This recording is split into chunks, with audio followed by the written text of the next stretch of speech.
بەخێراتنتان دەکەن لە ڕێستۆرانتی ماڵی دایکم. من ناوم سالار عومەرە، ساحێبی ڕێستۆرانتی ماڵی دایکمم. ئەمە شتێکی کللتوری بکەین، کللتوری کوردەواری خۆمان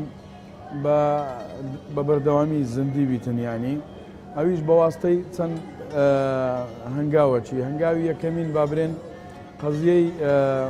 دانیشتنی خۆمان کە دەیبینن دانیشتنەکانمان دانیشتنی کوردەواریە، حتا دیوارەکانیشمان کردیتە خشت و قوڕ و ئەو جا برێن دڵچی کارمەندەکانمان دڵچی کوردەواریە ڕانچۆغۆڵیان لەبەرە، دڵچی کوردەواریان لەبەرە. بەنسبەت خواردنی کوردەواریەکان ئەمە تانیتمان زۆر لە خواردنی کوردی غڕکەینەوە لێرە. برێن شەر نییە بەس ئی هەولێرەوی هەولێری و سلێمانی و برێن ئیلای بادینان و ئیلای گەرمیان و زۆربەی خواردنەکانمان غڕ کردیتەوە لێرە. شەرتیش نییە هەموو ڕۆژێ هەموو خواردنەکانە بیتچی خواردنی کوردیوە ینی کوردەواریمە زۆر زەنجینە بە ینی کولتوری کوردی خواردنی زۆر زەنجینە، ینی بە زۆری گەلک زۆری تێدایە. با برێن ئێستا لە برنجی لۆت بژمێرم بچینە هەر بەس دەنەوع برنجە بیتن مەسەلەن. ینی ئەمە زۆر کەس گلەیمان لێ دەکات دەرێن ئەنگۆ مەسەلەن لە وەزعی کامە تێداینە وەزعی قەیرانە و بێپارەیە کو ینی ڕێستۆرانتێکتان کردەوە ڕێستۆرانتە چێوها گەورە. ئەمە طبعا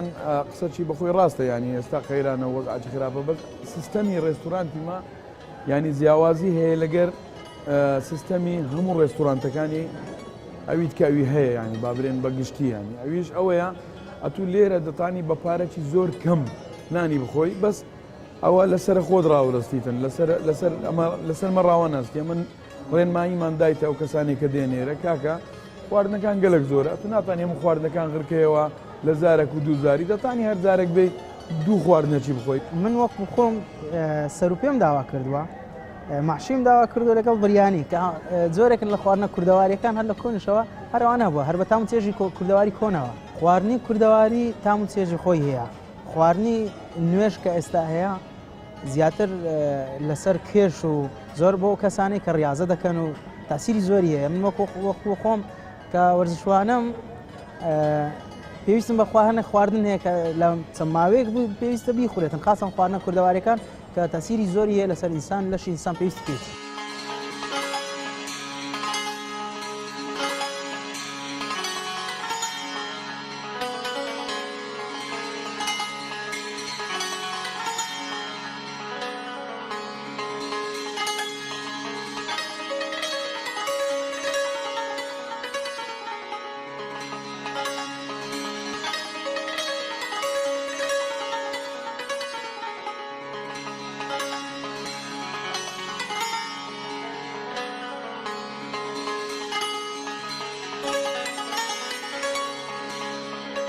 پێشینانی خۆمان ئەوانەی کە نانیان خواردیە قەڵبیان ساغ بووە هەر بە واستەی خواردنی بووە، ڕاستیەکەت پێ برێم. یعنی ئەمە ئێستا ئەو هەموو نەوعە هەویر و خواردن و ئەو هەموو نەوعە سەمون و برێن ئەوەی خۆمان پێ دەرێن مەعەجەنات و کێک و ئەو شتانەی کە دەبینی و ئەوانەی کە مواد حافیزەی تێدایە، ئەوانەی کە خومرەی زۆر تێدایە، ئەوە سەبەبێکی ڕئیسیە لە بۆ زۆربەی نەخۆشیەکان. ئەمە کوردەواری خۆمان بە خودای کابرا بەدنانی تیری بخواتن لە مارێ، یعنی چ ئەوەندە وەزنی زیاد نابیتن، چونکی نانی تیریستی تێدایە تا سبێنێ ئاردی تێدایە لەگەر خێ خومرەشی تێ ناکرێتن و هەروەها هەر دەگیرێ. ئەتو بزانە وەرە تەحەدات دەکەم هەر نەوعە سەمونە چیکە هەر جێیشکە بینە بزانم دەتانی 20 ڕۆژ لە جێکی داینێ نانی تیری حەز دەکەی بەمان گەریگرە هیچی لە نایەتن. یعنی ئەمە لەومان مایتەوە بەس بە خۆمان مەعەل ئەسەف باشە ئێستا لە بازاری پەیدا بووە، ئێستا خەڵک وا دیسان سەبر دەکڕیتەوە زۆر شتێکی باشە. ئەوجا هەروەها خواردنەکانی دیش ئەو خواردنانەی کە ئەمە دەیکەن ئێستا مثلەن ساوارە، گەنمە کوتایە، برێن بامێیە، حتا ئەنواعی گۆشتیش زەرەری زۆر نییە لە بۆ ئینسانی. ئەگەر یعنی زۆربەی شتیکە هەیە زیاتر زەرەری هەیە، ینی شتێکی زۆر میمیش هەیە لە لای ما. ئەمە ئەوەش بە تووڕا دەگەینم لە ڕێگای توش بە خەڵک بزانن. ئەمە لێرە دوایە دەتانن تەمەشاکەن ڕێنمایی خەڵک دەکەین کە خواردن بخۆن بە حەسەب زۆری خینەکەیان. یعنی ئەوە زۆر شتێکی ئێستا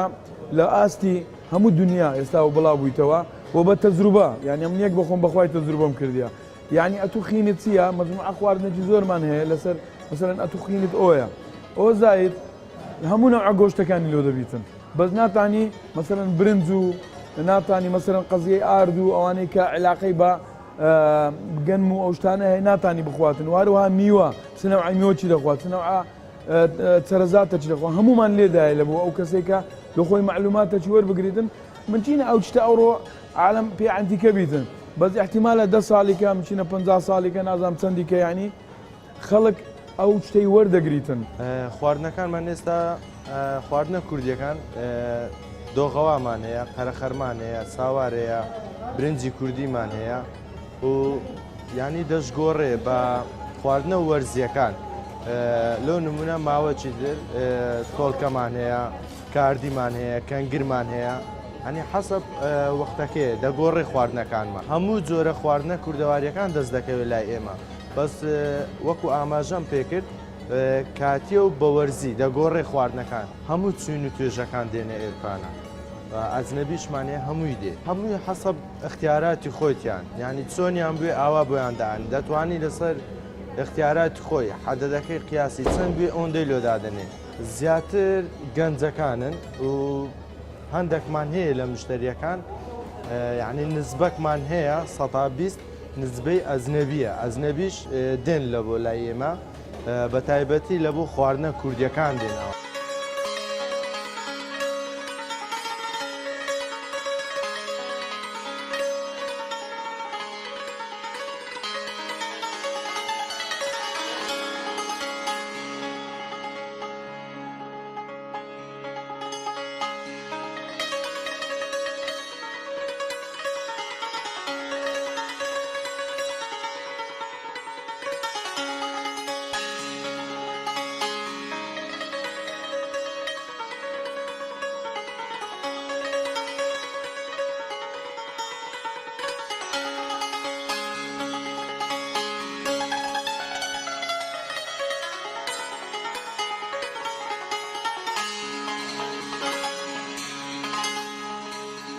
بەنسبەت